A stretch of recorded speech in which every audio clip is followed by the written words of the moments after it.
What's up, everybody, and welcome to Chosen Supports. I'm your host, Lakeisha Washington. Thank you for joining me today. If you don't know, now you know. Chosen Support is a podcast for the chosen ones. We're going to get into the real behind this journey. So lock in, get you a comfortable seat, and let's get to the real.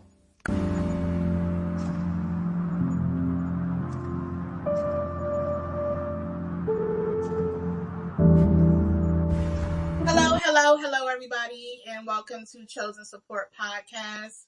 I am your host, Lakeisha Washington. Tonight's episode is called Is God Real? Religion and spirituality has been a sensitive topic for quite some time, centuries. There are so many different stories or sides to the stories on our creation, our higher power, how we arrived, what we should believe, what we shouldn't believe. There's a saying that there's two truths and a lie. A story changes, but the truth never changes. So tonight, I have my good friends with me. They'll introduce themselves shortly. This is 4 different versions of the story. We're going to come together and hear from one another regarding our spiritual beliefs or religious practices so that we can determine what we have in common and what we don't. It is my belief that there is truth in it all, but everybody just has their own version. Tonight we will be able to decide what those common denominators are and what they aren't. So we'll start from the top. My good friend Jenny, could you please introduce yourself to the people? Sure. My birth name is Jeanette, but I embrace my indigenous medicine woman's name, which is Jeannie Caraya Guatamaco. And I am proud to be Taino, a Taino tribe from lineage de Puerto Rico. I was born and raised between going from New York, so they called us New York Ricans, New York and Puerto Rico. Do you want me to keep going, tell you where I was raised and all that? Yes, ma'am. Yes, ma'am. Let the people know who you are. I was born, like I said, being New York Rican, and then my grandmom, she raised us. So she would take us to Puerto Rico, teach us stuff, and then bring it onto a little apartment in Brooklyn, New York. As a native, we are more into spirituality, and my spirituality is deeply rooted in honoring Mother Nature, the Creator, which is our God, and all living things, creatures, and beings. So that's who I am. Thank right you. Now. Thank you. All right, and Kufu, introduce yourself to the people. Certainly. Greetings, beautiful spirits. I'm Kufu. I'm a Kemetic practitioner, which is Kemetic practitioner is ancient Nubian Nile Valley civilization spiritual system. I've been in this system about 12 years. I was originally born in the Nation of Islam, me and my sibling.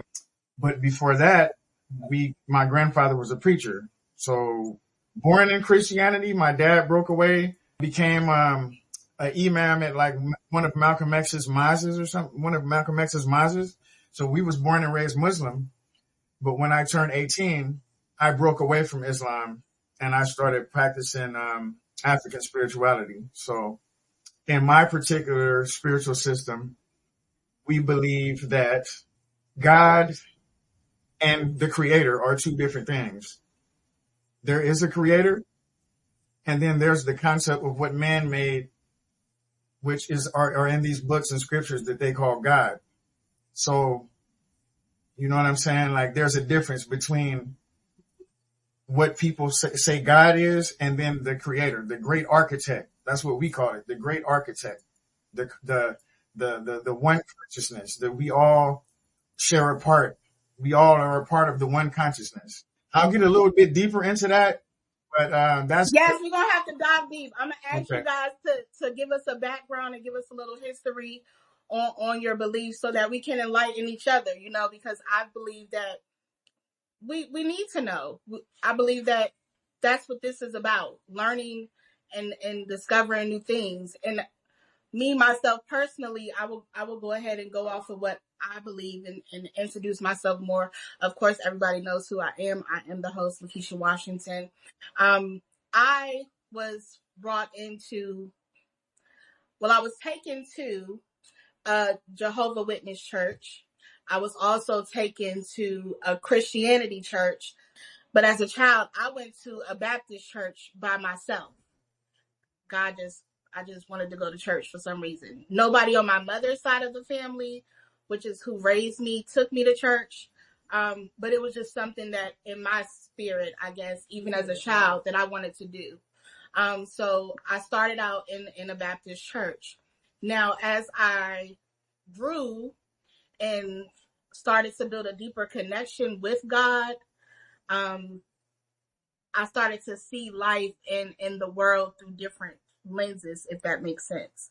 So in my adult age, now I don't resonate with any particular religion. I believe that my relationship, my connection is solely with spirit, God, whatever I choose to call him, whatever mood I'm in, the connection is direct. As it relates to different religions and different spiritual practices, I listen to gospel music. I go to church when I feel led to go to church. I'll listen to a tarot reading when I feel led to listen to a tarot reading. I'll pick up my Queen of Fua book and read that when I feel led to read that. I don't limit myself to how I connect to spirit. I go with what resonates with me. If I feel or hear something that doesn't resonate with me, I've walked in the church and walked right out because it didn't resonate with my spirit. It didn't feel good.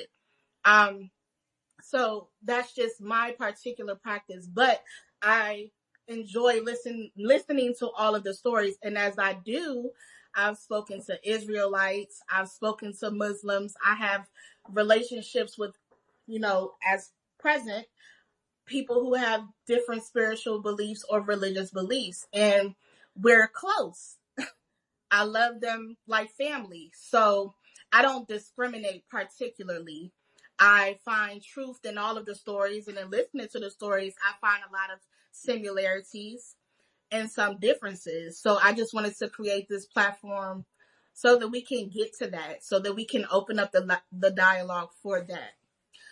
We're waiting for Melissa to come back in. She says she's having Wi-Fi issues.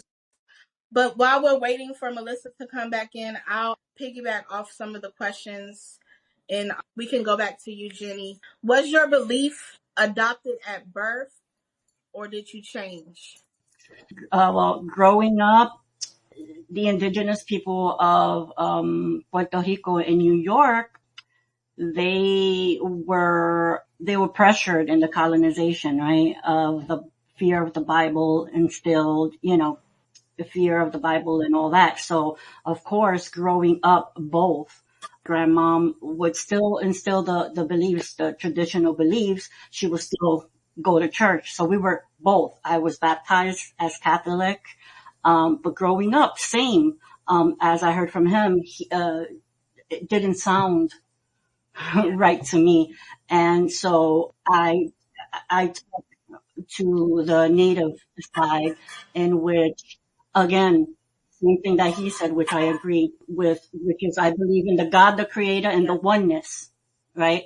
And then the God that they think is the God, that walks around and, does that fear-based and all that stuff. But, yeah. And, as for me, I am, completely Native American, and I do, I practice all the spiritual beliefs of Native American tradition. Thank you.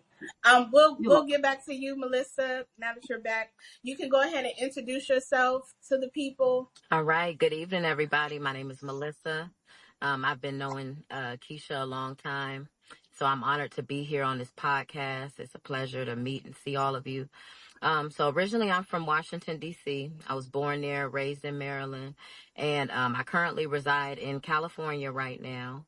And my religious beliefs are, I am a Christian. I do believe that Jesus was the Son of God. And so for me, when I first encountered God, it wasn't because of what somebody else said, or just because like the religion was being was being pushed on me, because I was raised in a Christian household. Both of my parents were deacons in the church. We lived next door to a church, right? So once I got older, that's when I actually encountered God for myself, and that's when I chose to believe in God. All right, so we're going back to what is the story behind your spiritual or religious beliefs? Educate us a little bit on your individual practices. We can start at the top with Jenny. What was the question again? What's the story behind Your what? spiritual belief. Your spiritual beliefs. What is your religious? What are your spiritual practices?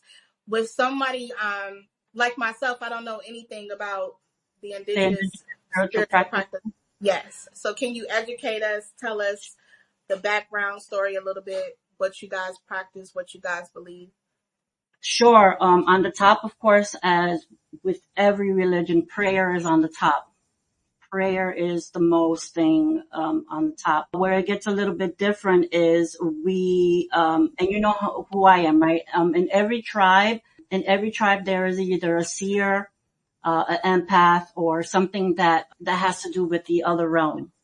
Okay, that's where sometimes people ask, like, does everybody in an indigenous tribe become a medium, become a seer? And no, only special people in that tribe become the behike, which is the medicine person that talks to the highest, that talks to the spiritual people on the other side, or and brings back. So I was chosen to be that. So we do ceremonies that honor Mother Earth, honor the other side, our loved ones on the other side. So ceremonies, honoring the earth. So we do rituals. Okay, so, and I'm going to say this, and it depends, because a lot of us, and are witches. Okay. So they call us the brujas, but it is because paganism has to do a lot with our ancient, rituals that indigenous people used to do. Okay. Before, the other religions were here. So a lot of people do, and it's all good. Nothing about black magic and all that. It's all good. It's all about, using cinnamon as you do soup, using cinnamon for blessings, things like that. But ceremonies, letting go fire ceremonies. So all of that is what we practice. Okay. Prayers, ceremonies, rituals, letting go, anything with emotion. So Perfect. That's what we do. Thank you. Kufu, can you enlighten us? Oh, well, as far as my spiritual practice, first of all, it's not a religion. Like it is a system. Mm-hmm. It's a spiritual system. It's a way of life. So I don't label my practice a religion. I label it a system. We celebrate the winter solstice. We do libation it's ancestor worship. Technically, to just break it all the way down, it's basically ancestor worship.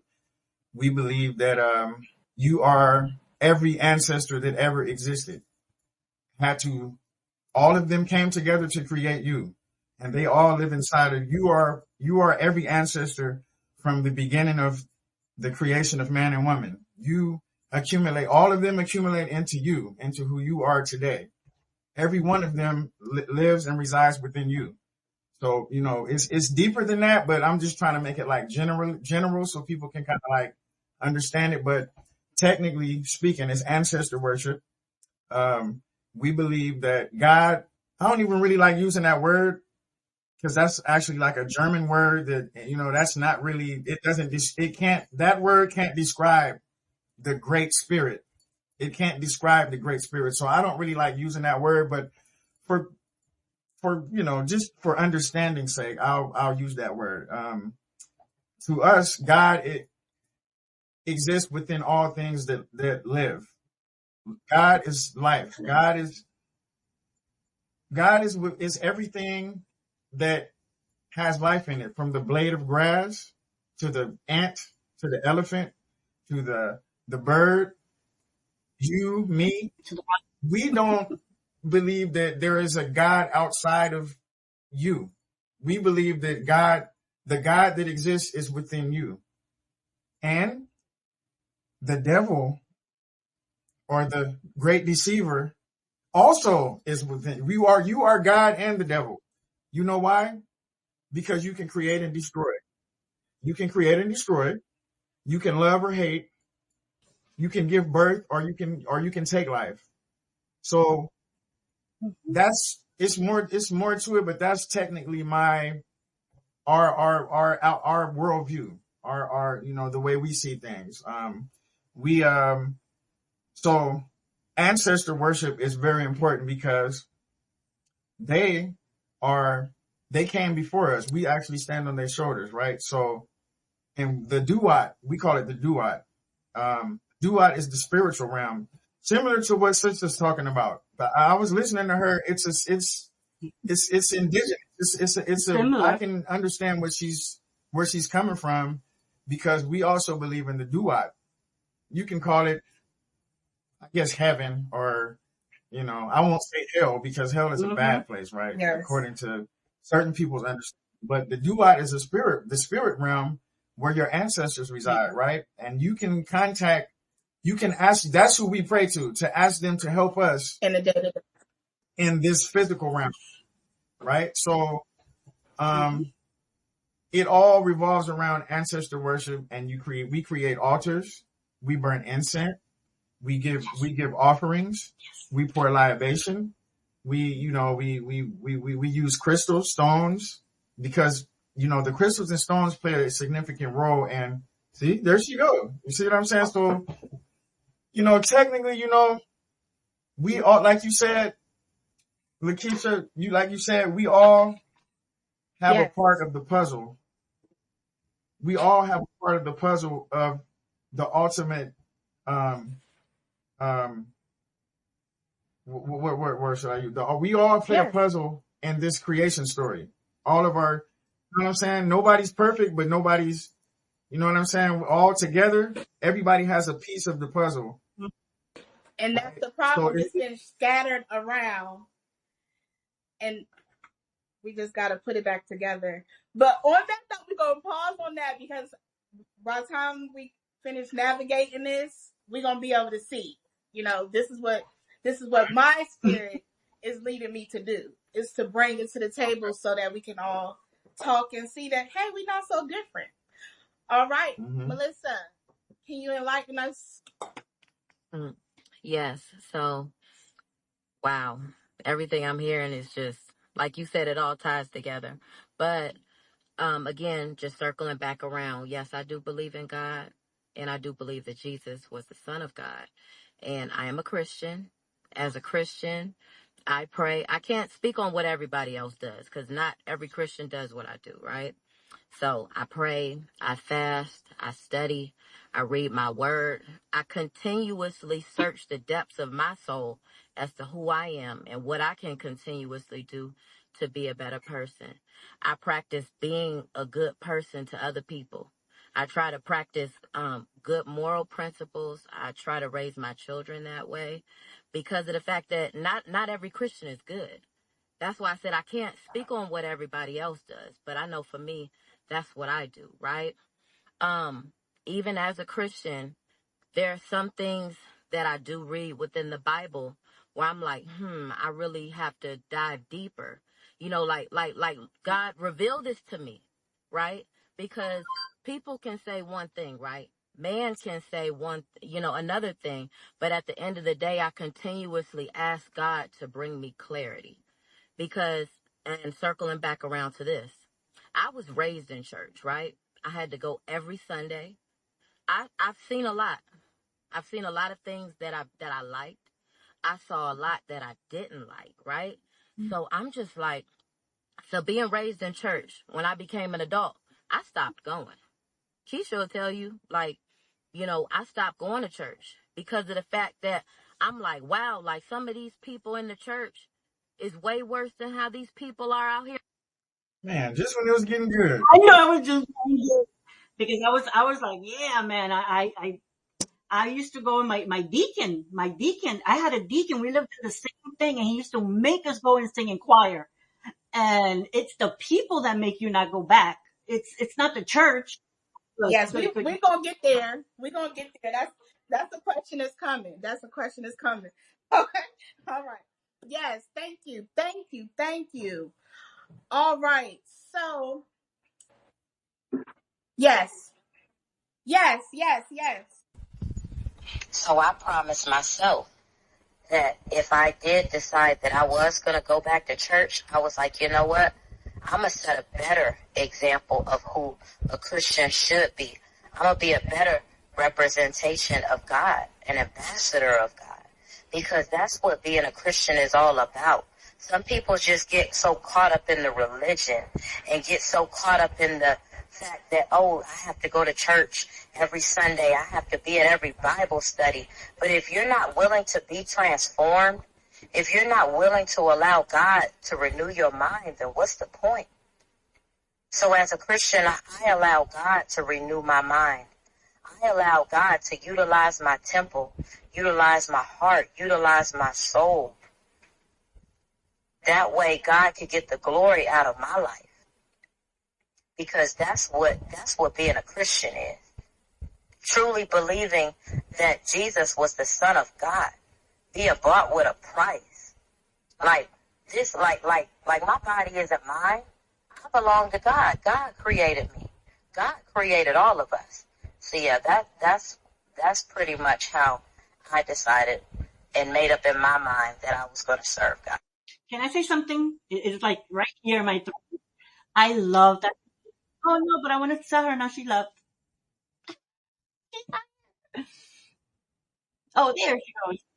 I wanted to say that before, when you went to the church, you had a connection with God, but then afterwards you had a direct connection with him. So you had to go to church to get that connection. But when you got that, I got the goosebumps. When you got this connection straight from your higher source, that's when it came. You didn't need the church anymore. You just had that direct from high. You understand what I mean? So that was powerful. Thanks. Okay, so Go ahead. I'm sorry. Melissa touched on this a little bit, but everything that we know about our beliefs, and this is why I don't particularly claim a particular religion or spiritual belief, right? Because it is my belief that everything that exists, everything that we were taught, everything that we know, whether it was self-taught or whether it was told to us by somebody else, was touched by man, right? The books, the knowledge, all of it was touched by humans just like you and I. I'm also aware that with any practice, with life period, you have a yin and a yang. There's good and there's bad to it all. For me in particularly, I don't agree with everything that I hear and see. I agree with some things I hear and see. For you all, how do you feel about your particular beliefs in that manner, knowing that everything was basically told or passed down by somebody else? And with any story, if I tell a story to Melissa, by the time it reaches Jenny, it's not going to be the exact same story, right? There's going to be differences to it because, of course, each person is not going to remember it vividly word for word, or they're going to put their own little spin on it. And this has been the case with a lot of, the stories of religion, God, the existence. It's changed over the years. The narrative has changed over the years. So how does that impact you or your beliefs and where you stand today? Well, I'm hella pissed at school. They made my ass saying, this is your land and this is my land. Yes. And I am hella pissed at that because school had us saying that. I mean, come on. Knowing that some of us were indigenous, you know what I'm saying? So as far as that and teaching us that, Columbus and all that, because they destroyed my people, the Tainos, and making us, the pilgrims and all that. Yeah. Some of us are still, pissed at that, and then they tell us to, oh, it's over. No, it's not over. We're still dealing with that. And the same thing that brother here was saying with our ancestors' DNA and our ancestral, healing. We are still dealing with that. My grandmom was an indigenous chief in Puerto Rico. Okay, so that right there, and if I'm a little pissed off, it's because I'm speaking to my grandmom who's transitioned, but it still bothers me that those stories are still, Yes. or they see a young man, my youngest son who's 25 has long hair, and I still have to hear people saying, why don't he cut it off? Excuse me? No, he's not going to cut his hair, because in our culture, we don't cut our hair is very important. That's where our energy is. That's where you understand, brother. You know that.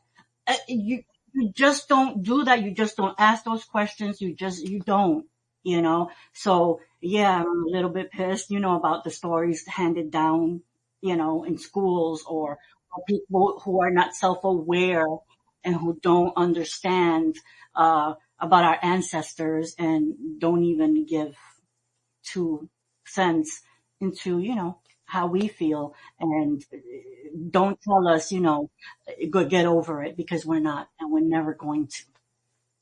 So I don't know if that was the topic, but that's what triggered me. That's what's needed. I mean, because that's why I created this podcast today, right?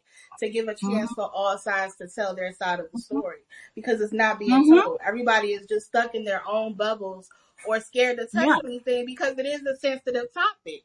I'm very much aware of it. It makes a lot of people yeah. uncomfortable. But it needs to be done. It's time for these conversations to be had. Thank you. Kufu. See, What about you? What about you? I don't deal in belief. I only deal in what I know. Either I know or I don't. So I know that in my spiritual tradition, we don't believe in anything that we can't prove.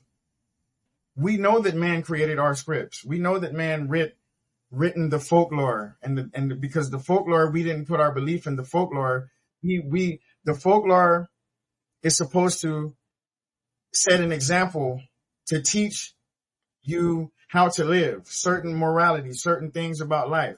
So we didn't put beliefs in the stories. Like, for example, people splitting Red Seas, and people putting all of the animals on. And this is with all due respect. I'm not trying to like talk about nobody's belief system, but I'm just using this as an example. To the way we see it, is those stories are folklore designed to teach a lesson. It's not meant to believe literally. So I don't deal with belief. I only deal with what I know to be true. I know my ancestors existed because I'm here. I know my parents existed because I'm here. Yeah. I know my grandparents existed because my parents are here. I know my great grandparents. See what I'm saying? So that's why we focus more on what we can actually prove, right? That exists. So I don't believe in anything that I don't know. I only believe in what I know. I do know that there's something greater than us. I don't know the name. I don't know. I don't think it created a book and magically sent a book down to man and been like, yeah, this is nah, we don't, it's not, you know what I'm saying? You can feel spirit. It doesn't need a word. It doesn't need words. There's certain things that you can feel that doesn't have a language. It doesn't energy. It's energy. It's not an entity. It's not a being sitting on a cloud with a thunderbolt ready to throw it at you because you've done something bad. We believe. I won't say believe. I don't like using that word. We know that energy exists. It can never be destroyed. It can only change form, right? So we don't really deal in belief. We deal in either we know or we don't. Yes. If that makes any sense. So that's why I gravitated more towards the ancient Kemetic spiritual system, because the deities were designed to describe certain elements of nature. It's actually science. It's not.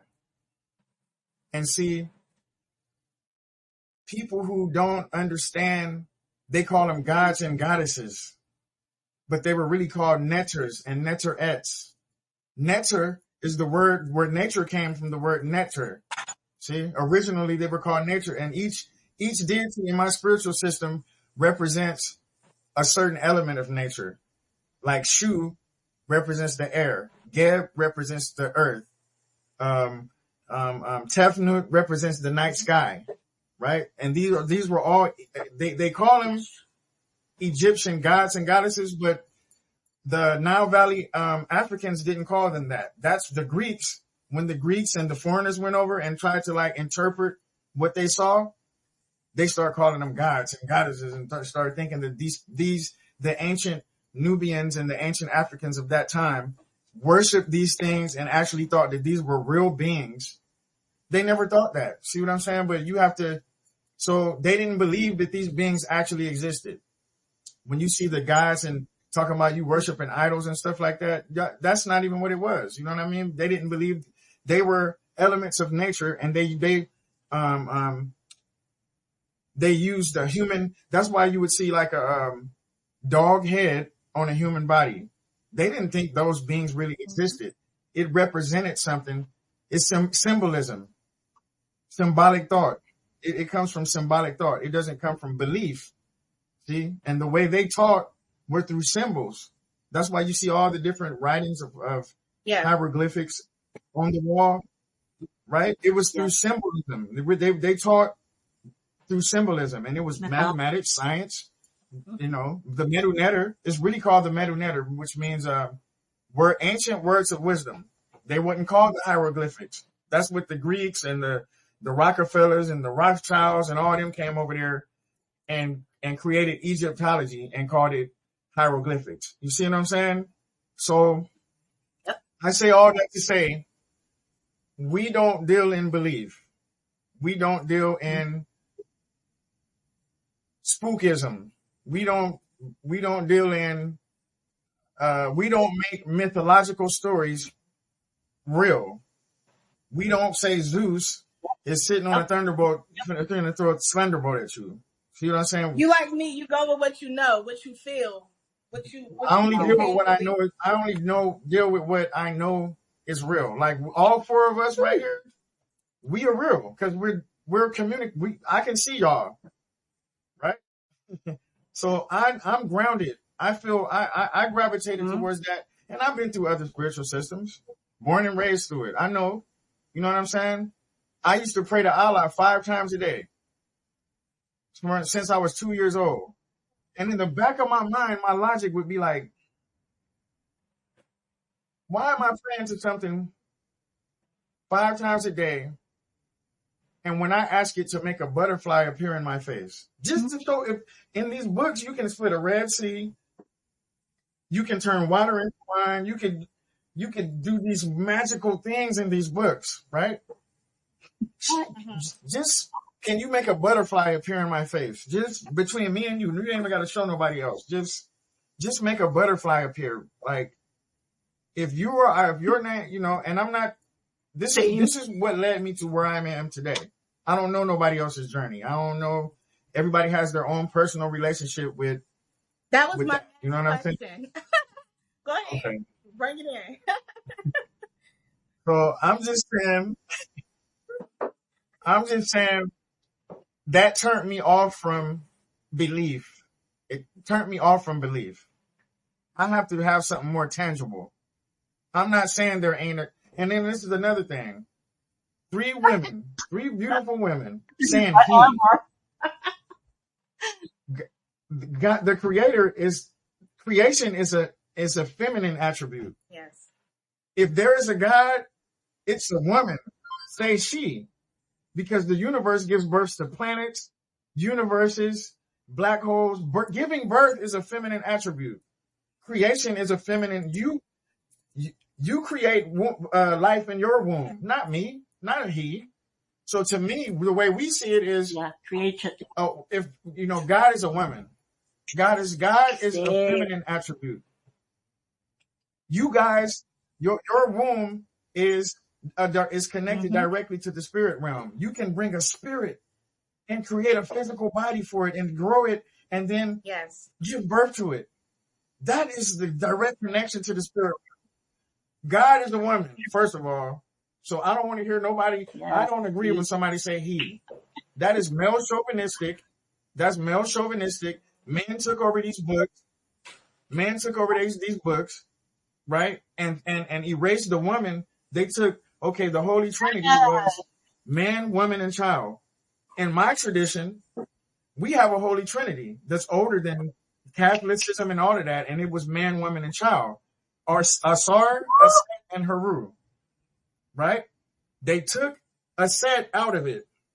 They took the woman out of like this right? They took this is the womb. They took the womb, right? They took the womb off of the and just made a little line, and now it's Father, Son, and Holy Ghost. They took the man, woman, and child, right, off the and now it's Father, Son, and Holy Ghost. They replaced the male chauvinist molested those.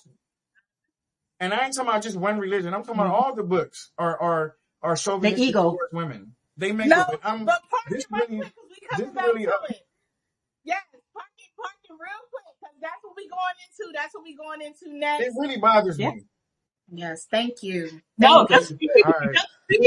I'm like, let's do it. The spirit ain't showing up in this live today. Hold on. All right. Because I'm trying to tell you. Because I agree. Okay, so I don't know about y'all, but personally, I wouldn't even say, with the trials and tribulations, and we all hear how good God is, how there's blessings and abundance and manifestations and things like that.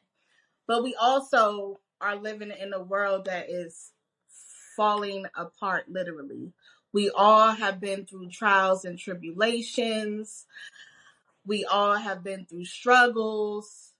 I mean, I know I'm getting hit left and right, but I'm still, God won't let me quit. But with that being said, there were times where I felt like spirit wasn't present at all. And there were times where I questioned whether God was real, and hence the name of the podcast, because of a lot of the things that I've been through. I know that he is because, like I said, I have a personal encounter, and we'll get more into that with the next question. But how has that impacted you and your relationship with spirit, trials and tribulations, and what got you through it? We can start with you, Danny. So for me, when I'm hitting my lows, for me, so I love Creator, Great Mystery. I call him Creator, sorry, but that's who my God is. To me, it doesn't matter if I'm going through trials or tribulations. I love them just the same. I love my high power just the same. I don't love them only when I'm getting, financially, good, or when I'm low, why are you doing this to me? I don't blame, that's upon me. If I'm not doing what I'm supposed to be doing, then that's upon me. So in my healing journey, I wasn't always like that. In my healing journey, why did my grandmother have to, transition? She was the love of my life, blah, blah, blah.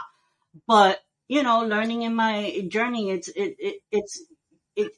upon yourself. It's you control, your trials and tribulations, and don't blame. I don't like to blame. It's not God, but, I owe it all to my ancestors, again, the ancestors, because it is them who get me out of my tribulations, I say.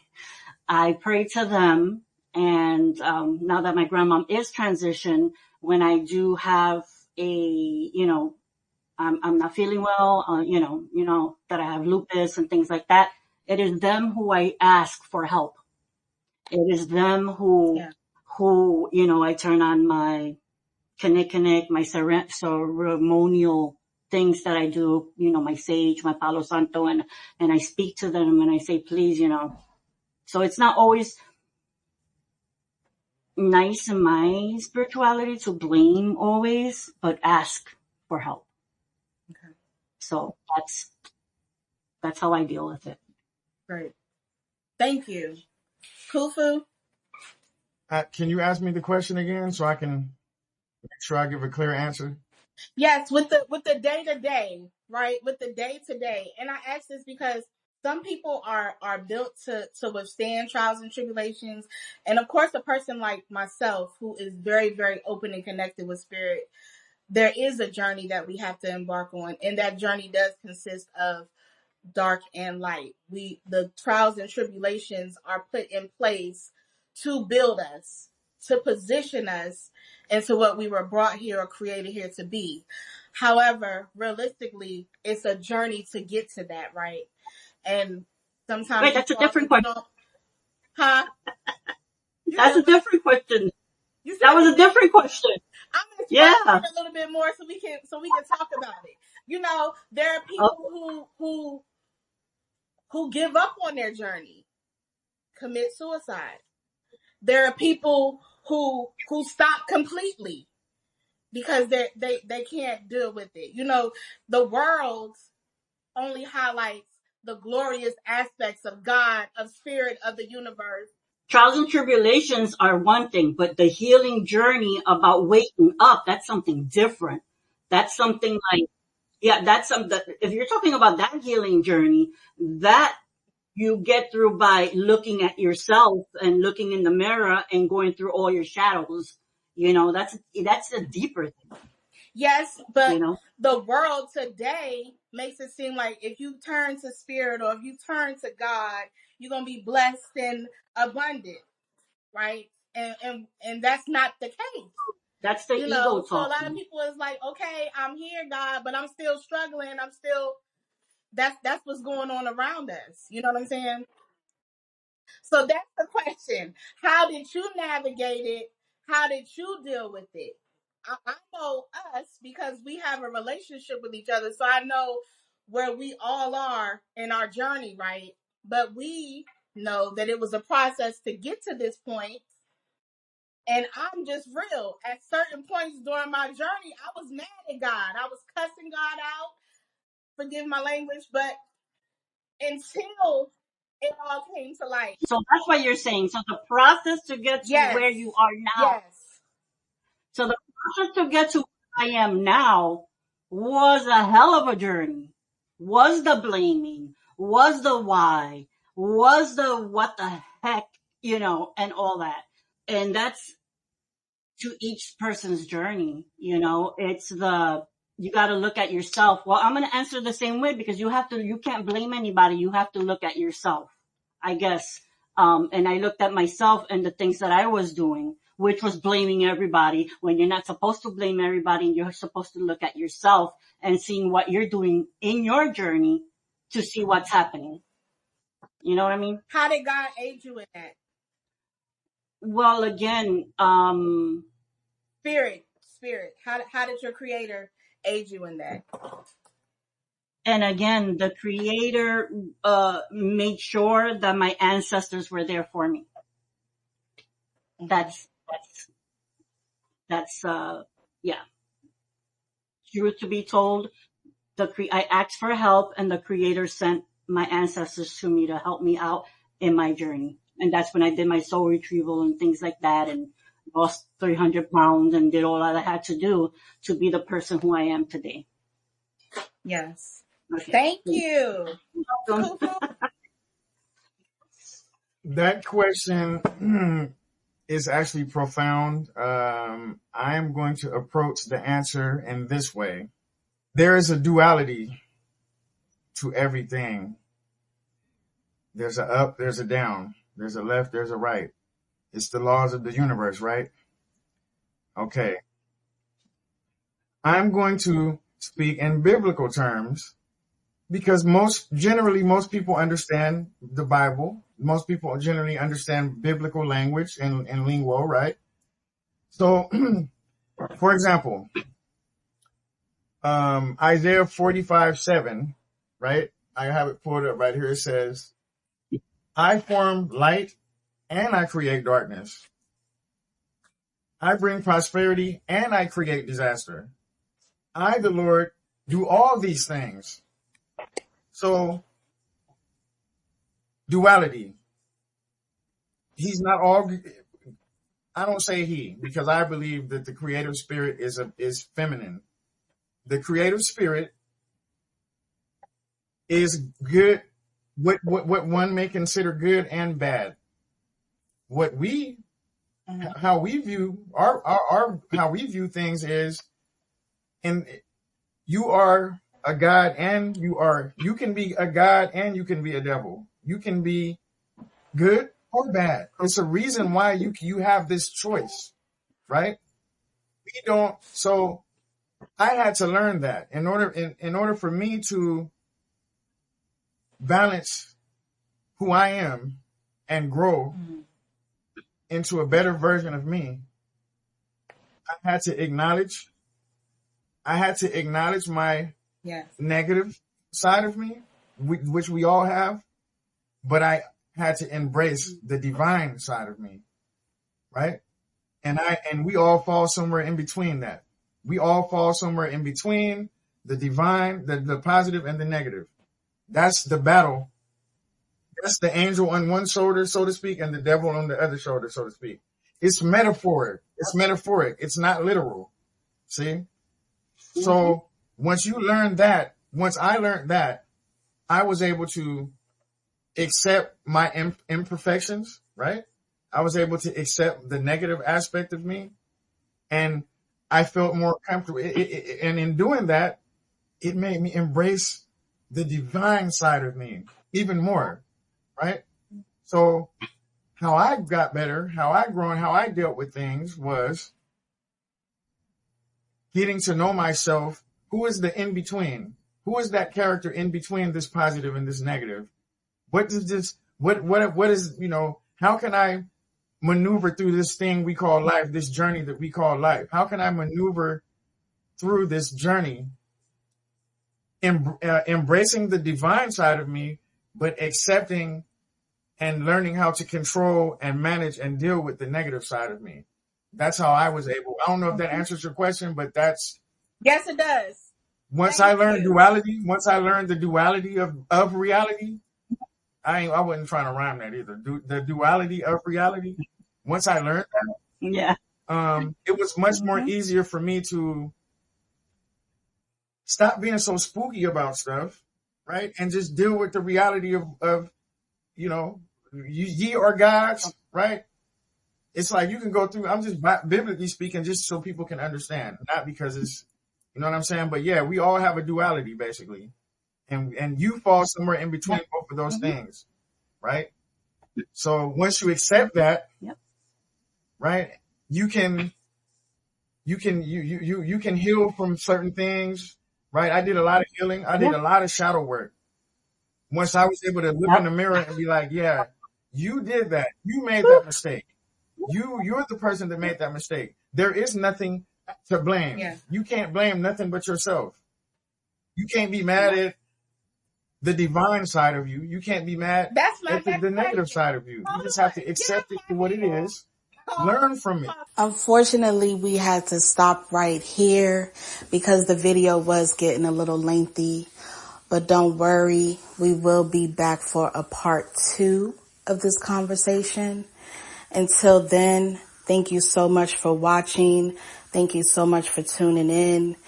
If you have a comment, if you would like to chime in on the conversation, if you would like to tell me about your beliefs on this topic, please do so in the comments. You can send me a DM, whatever the case may be. I would love to hear your thoughts. I would love to hear your comments. But until then, I thank you so much for tuning in today. I thank you so much for sticking with me. You already know what it is. Let's get to the real.